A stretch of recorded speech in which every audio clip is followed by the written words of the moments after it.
Buenas noches, cordial saludo a todos.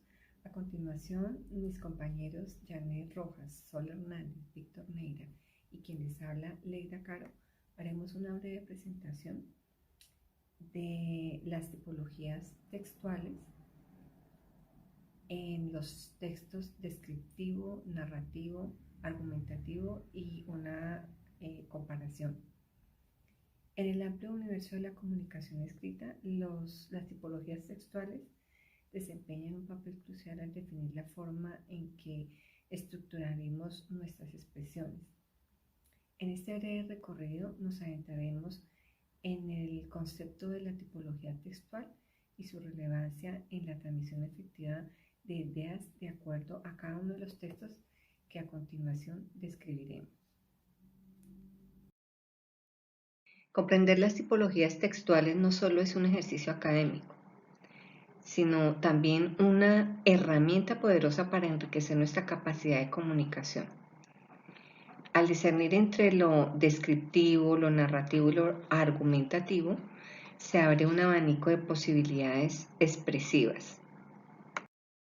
La tipología textual es una secuencia en la que se ordenan y comparan géneros literarios de acuerdo a su categoría para ser clasificados y diferenciados según sus características específicas: narración, descripción, argumentación, y de los cuales se puede establecer comparaciones para hacer una correcta elección. Dentro de este análisis destacaremos tres pilares fundamentales: el texto descriptivo, que pinta imágenes vívidas con palabras, y el texto narrativo, que teje historias cautivadoras; el texto argumentativo, que busca persuadir y convencer. Cada uno es una pieza única en el mosaico de tipologías textuales. El texto descriptivo es una forma de expresión que se dedica a detallar minuciosamente las características de un objeto, de un lugar o de un suceso. Se esfuerza por pintar una imagen clara y vívida en la mente del lector o del oyente. Utiliza un lenguaje sensorial para transmitir experiencias que sean palpables. Ejemplos de texto descriptivo pueden ser desde las pinturas detalladas de escenarios naturales en novelas hasta los catálogos de productos en línea. Este texto descriptivo se encuentra en diferentes formas. Otro ejemplo adicional puede ser la descripción de un plato en un menú, el cual busca provocar el apetito a través de las palabras.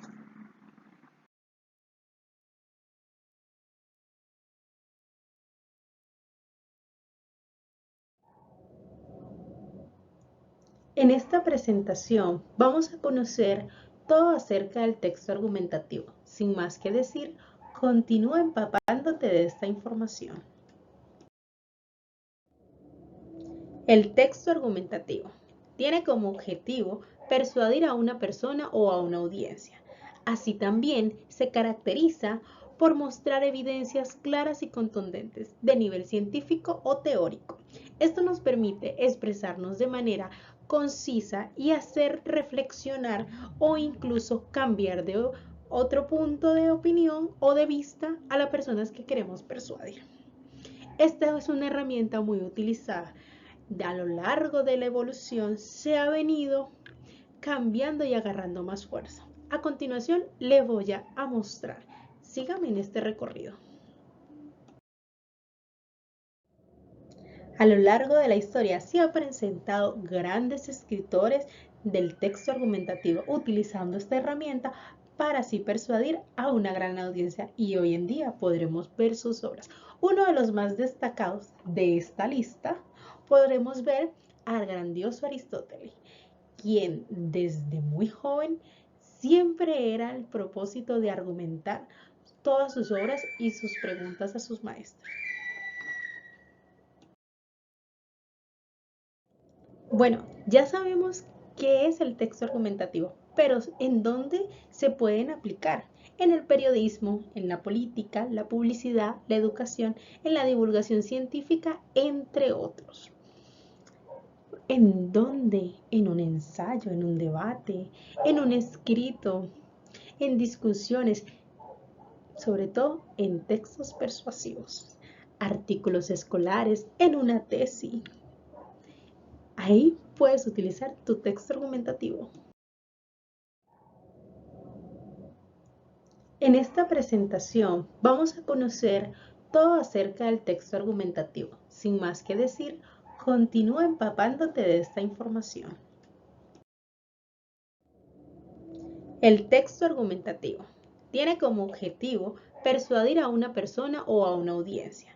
Así también se caracteriza por mostrar evidencias claras y contundentes de nivel científico o teórico. Esto nos permite expresarnos de manera concisa y hacer reflexionar o incluso cambiar de otro punto de opinión o de vista a las personas que queremos persuadir. Esta es una herramienta muy utilizada.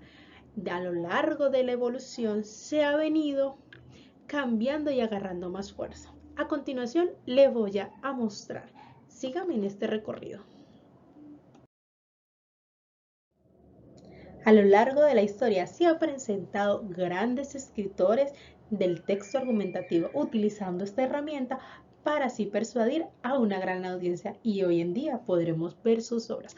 Uno de los más destacados de esta lista podremos ver al grandioso Aristóteles, quien desde muy joven siempre era el propósito de argumentar todas sus obras y sus preguntas a sus maestros. Bueno, ya sabemos qué es el texto argumentativo, pero ¿en dónde se pueden aplicar? En el periodismo, en la política, la publicidad, la educación, en la divulgación científica, entre otros. ¿En dónde? En un ensayo, en un debate, en un escrito, en discusiones, sobre todo en textos persuasivos, artículos escolares, en una tesis. Ahí puedes utilizar tu texto argumentativo. A continuación presentaré elementos comparativos entre los textos descriptivos, narrativos y argumentativos, teniendo presente que estos mismos son proporcionales a la tipología de la lectura de carácter literal, inferencial y crítica. Desde la perspectiva del propósito, los textos descriptivos buscan, como lo dice su mismo nombre, describir, es decir, permitir que exista una reproducción más o menos cercana con palabras de la realidad que se intenta transmitir. Cuando se realiza un texto narrativo, la intención es contar de forma figurativa en muchos casos o de forma literal en otras historias, sucesos, y dentro de estos entonces encontraríamos, por ejemplo, tipologías como los cuentos y muchos otros tipos de literatura. Y por último, los textos argumentativos tienen el propósito de persuadir, de convencer, de ayudar a desarrollar criterio, de ayudar a desarrollar elementos que permitan el desarrollo y la potencialización del pensamiento. El enfoque de cada uno de estos textos, desde el punto de vista de los descriptivos, es esencialmente despertar la sensibilidad desde la narración, permitir que se reproduzcan sucesos utilizando la palabra escrita, y desde la perspectiva de los textos argumentativos presentar herramientas lógicas y coherentes fundamentadas en principios racionales. La estructura típica de los textos descriptivos es de carácter lineal y pues buscan hacer una descripción exacta del elemento, el objeto, la persona o el suceso que se presenta o que se pretende transmitir. Cuando hablamos de textos narrativos, la intención fundamentalmente está en torno a un orden lógico, y pues siempre hablamos de inicio, de nudo o desarrollo, y por último desenlace o cierre. Y en la perspectiva de los textos argumentativos, cuya mejor expresión es justamente el ensayo, encontramos partes como la tesis, la matesis o desarrollo y la síntesis que vienen a ser las conclusiones. La estrategia típica fundamentalmente es en torno a la linealidad cuando se hace descripción, a la cronología cuando se hace narración y a la argumentación cuando se presentan textos de carácter argumentativo. Se utilizan recursos fundamentalmente en el caso de la descripción, adjetivos, metáforas, comparaciones, hipérboles. En la narración se utilizan diálogos, se introducen personajes, se describen escenarios y en el caso de la argumentación pues se utilizan datos y fundamentalmente todo se sustenta en torno a una tesis. Desde la perspectiva de los textos descriptivos, el autor busca pintar una imagen que permita al lector tener una comprensión del objeto que se está intentando presentar. Eh, Fundamentalmente en la narración la intención es emocionar, desarrollar algunos elementos que permitan la entretención y por último desde los textos argumentativos la intención fundamental es desarrollar elementos lógicos. A modo de síntesis, se presentan tres grandes conclusiones en este trabajo. En primer lugar, la comunicación es un elemento fundamental para el desarrollo de la vida en sociedad, lo que implica que en la medida en que se afinen las estrategias y se fortalezcan los elementos que hacen parte de esta, vamos a tener mejores resultados en nuestro diario vivir. Por supuesto, sabiendo que la comunicación no es solo un acto de hablar. En el caso que se ha analizado, existen elementos más allá del acto del habla, como son la empatía y las relaciones de carácter interpersonal. Ahora bien, debemos ser conscientes de la necesidad de una comunicación más fluida y eficaz en el mundo actual, sabiendo que estamos interconectados, pero cada vez más se poseen diferencias y dificultades para podernos comunicar como seres humanos. A todos, muchas gracias.